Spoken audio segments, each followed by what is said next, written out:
Ada Julia, Salva. Ada yang belum dipanggil? Sudah semua ya? Oke. Sudah siap belajar biologi hari ini? Sudah bawa lab? Sebelum kita mulai pembelajaran, kita ulas secara singkat. Perhatikan.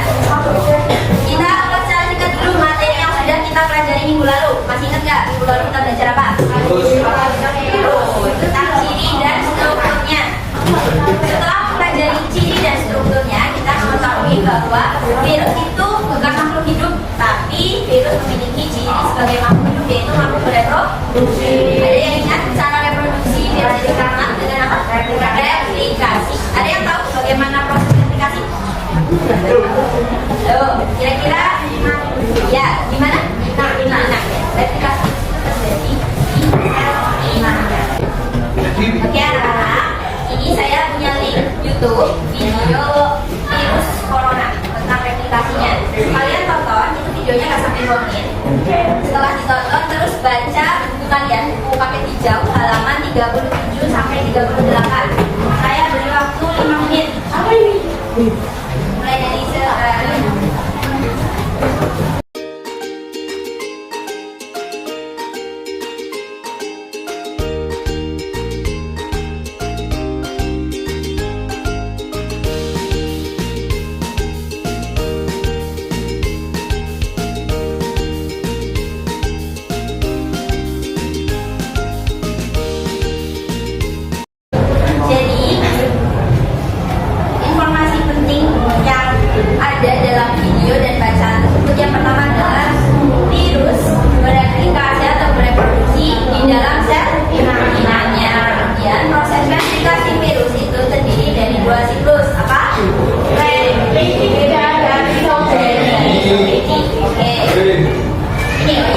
Pembelajaran hari ini, pertama kalian mampu mendeskripsikan bagaimana tadi proses replikasi virus meliputi siklus litik dan siklus isogenik, kemudian mampu menganalisis persamaan dan perbedaan kedua siklus tersebut, dan yang ketiga mampu menganalisis kondisi terjadinya siklus litik dan siklus isogenik.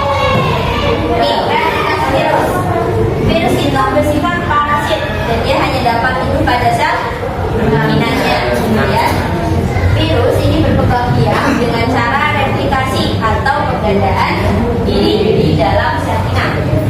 Energi dan bahan utama dari replikasi adalah energi dari sel inangnya. Kemudian replikasi virus ini dapat terjadi tadi ada 2 siklus, litik dan isogenik. Untuk mempelajari bagaimana prosesnya atau perbedaannya, kita akan melakukan diskusi kelompok. Saya sudah siapkan APD-nya. Sekarang kalian duduk sesuai kelompoknya masing-masing.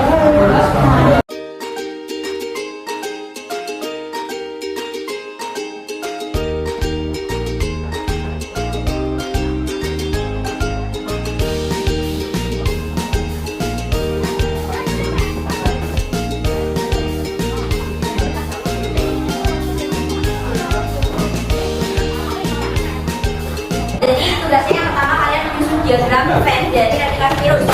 Contohnya ada di buku paket halaman 38. Nanti dari potongan gambar itu kalian tempel menggunakan pen yang sudah kalian bawa, urut sesuai bagaimana siklus litik, bagaimana siklus isogenik.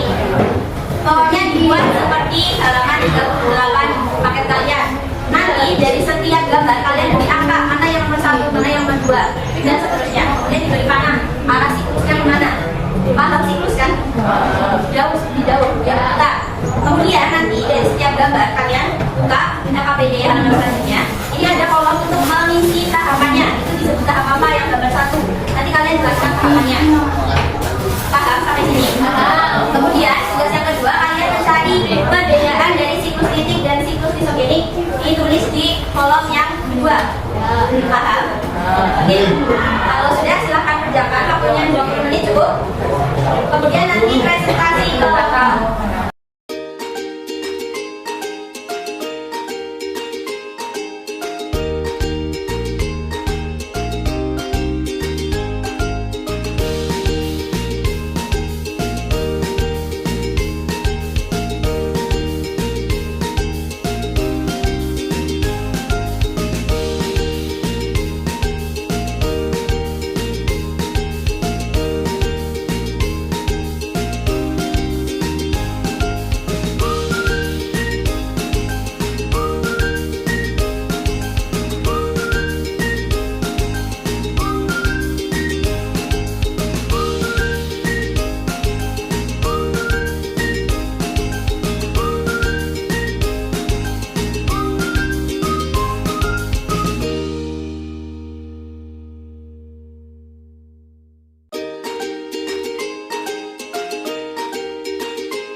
yaitu penetrasi. Penetrasi itu ada proses injeksi atau memasukkan DNA virus ke dalam sel inang atau sel bakterinya. Kemudian ada tahapan sintesis. Sintesis itu seperti apa? Jadi setelah si DNA virusnya masuk, DNA virus ini akan mengacaukan sistem di dalam sel bakteri. Tujuannya mengapa dia ingin menyalin atau membuat replikan dari genomnya, genom atau asal nukleatnya atau materi genetiknya. Jadi disintesis atau dia menyalin genomnya menjadi banyak. Dia juga menyalin komponen-komponen virusnya seperti kepalanya, lehernya, dan ekornya. Ada ekornya. Terus tadi itu ya, disintesis itu disalin genomnya, terus dibuat komponen-komponen virusnya. Kemudian kita masuk ke tahap keempat yaitu tahap perakitan. Jadi hasil sintesis tadi seperti salinan genom, terus komponen-komponen virus ini dirakit membentuk virus-virus baru. Setelah terbentuk virus-virus baru, nanti virus-virus baru ini membentuk enzim apa tadi? Lisofil, yaitu enzim yang digunakan untuk memecah dinding sel bakteri. Kalau sudah pecah virusnya keluar, sel bakterinya mati. Virusnya keluar terus bagaimana? Menyebar ke sel bakteri lain. Jadi dia kembali ke awal tadi, gitu ya. Sampai sini yang titik paham kami?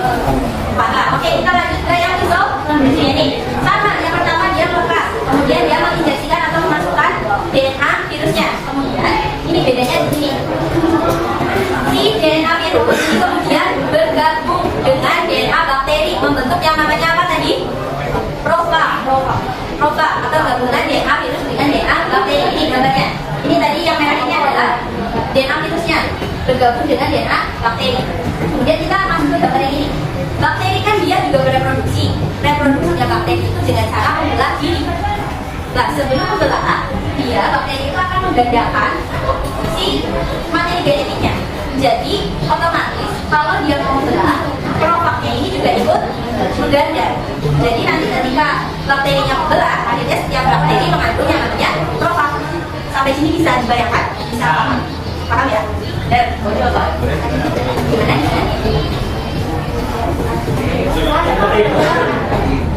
Oke, sampai sini ya. Kemudian nanti kan bakterinya membelah. Bakterinya jadi banyak. Setiap bakteri itu mengandung profak atau dia membawa DNA virus. Nah, DNA virus gabungan DNA virus. Nah, pada suatu waktu DNA virus yang tadi bergabung dengan DNA bakteri ini akan lepas diri, melepaskan dirinya, melepaskan ini, dia jadi memisah lagi. Kalau sudah memisah lagi, ini nanti si DNA virusnya akhirnya meresoki lagi, metabolismenya si sel bakteri. Akhirnya sama kayak gini lagi, sama kayak siklus.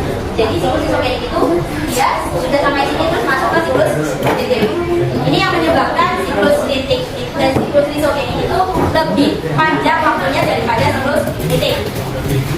Kemudian ini untuk pembedaannya. Kalau siklus titik ini terjadi jika ketahanan sel inangnya lemah, sedangkan kalau lisogenik terjadi ketika ketahanan sel inangnya lebih kuat. Kemudian ini sel inangnya ini akan pecah dan mati pada tahap terakhir tadi ya, pada tahap lisisnya.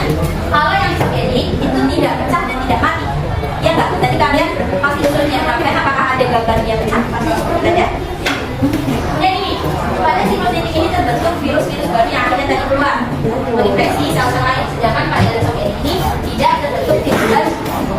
Pada siklus lisogenik ini hanya ada sel inang mengandung profak, yaitu gabungan DNA virus dengan DNA kromosom sel inang. Selesai. Apa ada yang ditanyakan? Tapi ini peran virus. Virus itu tidak hanya menyerang manusia, tapi juga tumbuhan dan hewan. Ini contoh